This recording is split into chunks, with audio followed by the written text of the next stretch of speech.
Hey guys, it is Christine here with another video for you. If you're new here, I'm a homeschooling mama of 3 and I share homeschool content on this channel. If that interests you, please go ahead and hit the subscribe button. I would love to have you along. And you can go ahead and follow me on Instagram as well. I share a lot more of our day-to-day life there. I'll put the handle up here on the screen so you can check us out over there. But today I'm going to be doing a flip through of the Laying Down the Rails books from Simply Charlotte Mason. I did a video on this, which I can link here, where I talked about it and gave it a review and everything. But I've had a few people request a flip through, and so I thought I would go ahead and do that for you, just to give you a general idea of how it works and how you can incorporate it into your homeschool. This is something we've been doing now for several months. We're on to our 3rd habit now. We're just about to start attentiveness. I think it's attentiveness. Attention, something like that. Basically, it's like having a good attention span and increasing that. We're going to be starting that today with our homeschool. So we've done obedience and truthfulness, and to be honest, I think we're going to circle back through those again next year because my kids are young and they're still learning, and I just really want to nail down those habits and character traits. So if you're unfamiliar with the series completely, go check out the other video that I did. But basically, this is all about character development and habit training from Charlotte Mason's philosophies and teaching philosophies, and I love it. I feel like this is almost the same as a devotional in many cases. There's a lot of scripture reference, and I also love that they ask you to use your own version of the Bible. They don't have scripture like written in, which I appreciate because we use the King James Version, and I find most curriculum does not use it, and it can be frustrating sometimes.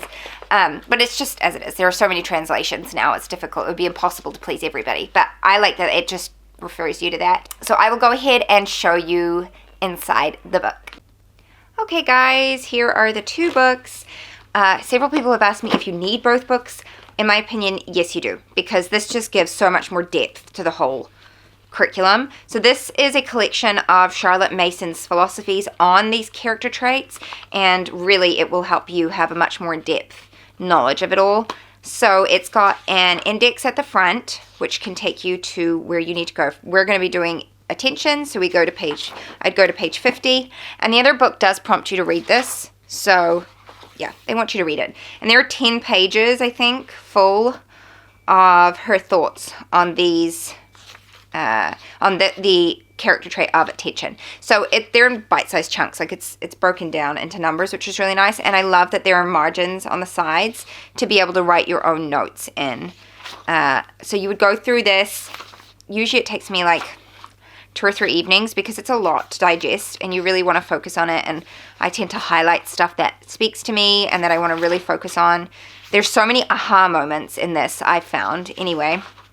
So you would go through that and you would read it, and then this is the actual lesson book, and this is actually, I printed these out and bound them, but you can buy them, the physical copies of these as well.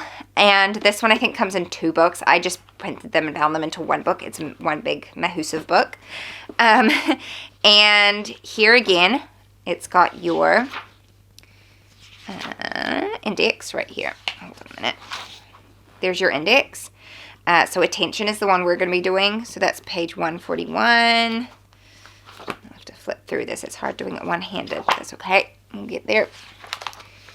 And there is a bit of parent prep. It's nothing major. So once you've read through the parent's handbook, you would come into here and you would start to write your goals for the habit and other resources that you want to use when you're teaching this habit. Now, I don't always do all of this. I am not a person who loves to like write down goals necessarily. I don't find it hugely effective for me, but I will generally write down a goal that I'm trying to achieve with things. So this is totally up to you. Use it how you want to. It's not like a script that you have to follow. Do what works for you and your family. There are also margins in this book that you can write your notes down. And then you move down into the lesson. So here it says, read the definition and discuss attention. Share with the children any goals you've identified for this habit. And also get their input or changes that they think need to be made. Read the biblical principle found in Proverbs 4:20 and 21.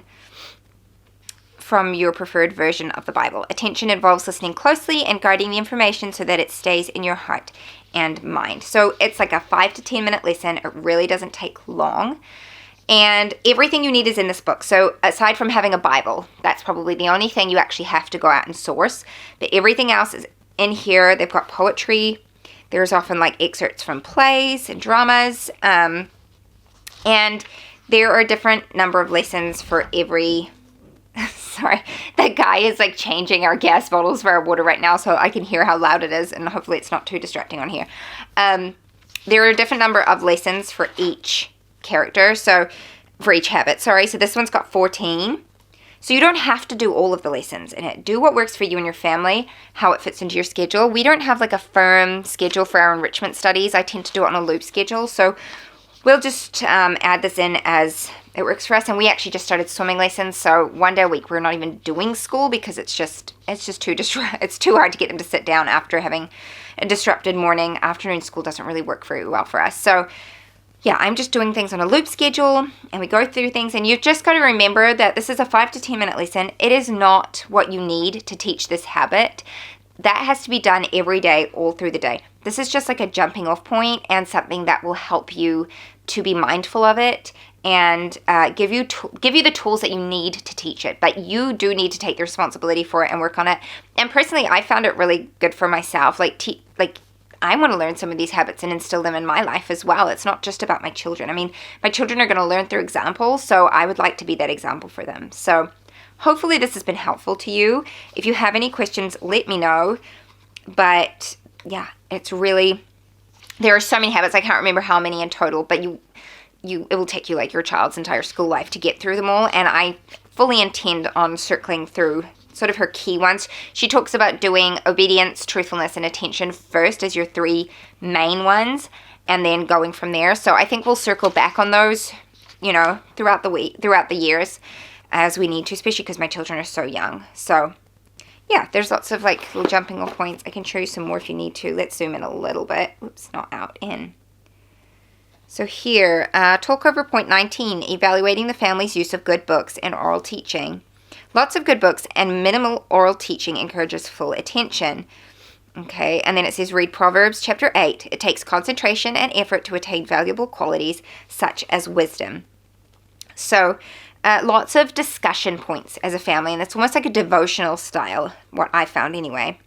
Yeah, so they've got here's under lesson 12, there's an activity, play a whisper game. Give a whispered message to pass on a compliment or an instruction to each child. They must pay careful attention in order to hear it and remember it. And most of these you can alter, all of them you can alter to suit whatever age range your child is in. So I really like that. So yeah, I hope that this is an enlightening sort of flip through of the books and how they work. It is, if you do want to print them, it is very cost effective because it's all black and white by the cover, but you could print that in black and white if you wanted to.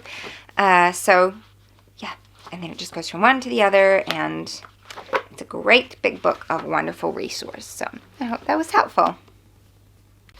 So that is the flip through. I hope that you enjoyed it and found it helpful. And as always, if you've got questions, leave them down in the comments below and I'll do my best to help you out.